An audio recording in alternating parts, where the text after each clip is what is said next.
র্যাবের যে intelligence wing main culprit বা দ্য কিলার ফোর্স গুম সংক্রান্ত কমিশনের দ্বিতীয় প্রতিবেদন প্রধান উপদেষ্টার কাছে হস্তান্তর। কোনো লাইসেন্স দেওয়া হয়নি যে তিনি চাইলেই একটা ভুল সংবাদ প্রচার করবেন। ভুয়া সংবাদ প্রকাশ করলে আইনি ব্যবস্থা, হুঁশিয়ারি আজাদ মজুমদারের। যে বৈষম্যহীনতার জন্য আমরা আন্দোলন করেছি তার কোনো প্রতিফলন আমরা দেখতে পাচ্ছি না। বাজেটের রাজনৈতিক দল ও জনগণের মতামতকে গুরুত্ব দেওয়া হয়নি, মন্তব্য বিএনপির। এক বস্তা ফিটের দাম 1500 টাকা। রাজধানীতে জমে উঠতে শুরু করেছে কোরবানির পশুর হাট, দাম নিয়ে ক্রেতাদের ক্ষোভ। ব্যবস্থাপনা সব দিক দিয়ে ভালো, আপনার জায়গায় পুলিশের কন্ট্রোল রুম রয়ে গেছে। পশুর হাটের নিরাপত্তায় কার্যকর ব্যবস্থা নেওয়া হয়েছে, জানালেন স্বরাষ্ট্র উপদেষ্টা। প্রধান উপদেষ্টার কাছে দ্বিতীয় প্রতিবেদন জমা দিয়েছে গুম কমিশন। এ সময় ডক্টর ইউনূস বলেন, প্রতিবেদনটি ওয়েবসাইটে এবং বই আকারে প্রকাশের ব্যবস্থা করা হবে। এদিকে গুমের সঙ্গে যারা জড়িত তাদের বিচার বাংলাদেশের মাটিতে হবে বলে জানিয়েছেন প্রধান উপদেষ্টার প্রেস সচিব শফিকুল আলম। গণভবনে একটা মিউজিয়াম করা হচ্ছে, সেখানে এই বিষয়গুলো থাকবে, একটা হরর মিউজিয়াম থাকবে।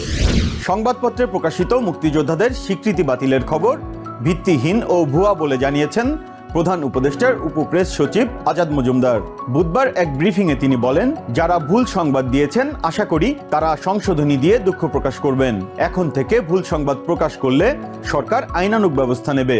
যারাই এখন থেকে এই ধরনের ভুল সংবাদ প্রকাশ করবেন, সরকার তাদের বিরুদ্ধে প্রয়োজনীয় আইনানুগ ব্যবস্থা গ্রহণ করবে।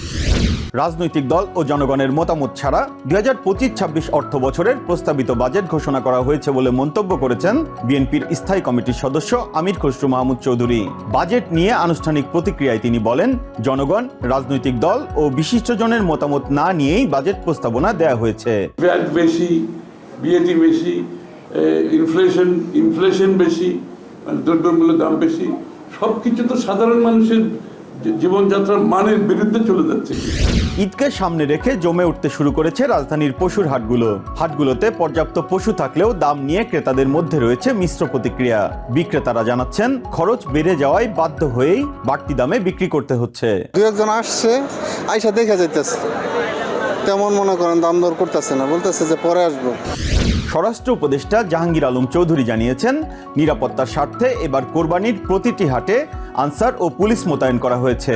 ইজারাদারদের পক্ষ থেকে কন্ট্রোল রুম খোলা হয়েছে। বুধবার পশুর হাট পরিদর্শনে গিয়ে তিনি বলেন, অসুস্থ পশু যেন হাটে ঢুকতে না পারে সেজন্য চেকআপের ব্যবস্থা রাখা হয়েছে। আমরা একটা হলো চাচ্ছি যে একটা রিজনেবল দাম থাক, এবং একটা দাম থাক যেখানে কৃষকও লাভবান হয়, ভোক্তাও লাভবান হয়। দর্শক, আমি বিপ্রজিৎ চন্দ আজকের মতো বিদায় নিচ্ছি।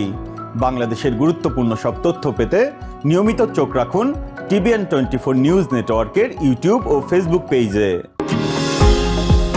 নিউ ইয়র্ক থেকে সম্প্রচারিত TVN 24 টেলিভিশন বিশ্বজুড়ে বাঙালির কণ্ঠস্বর।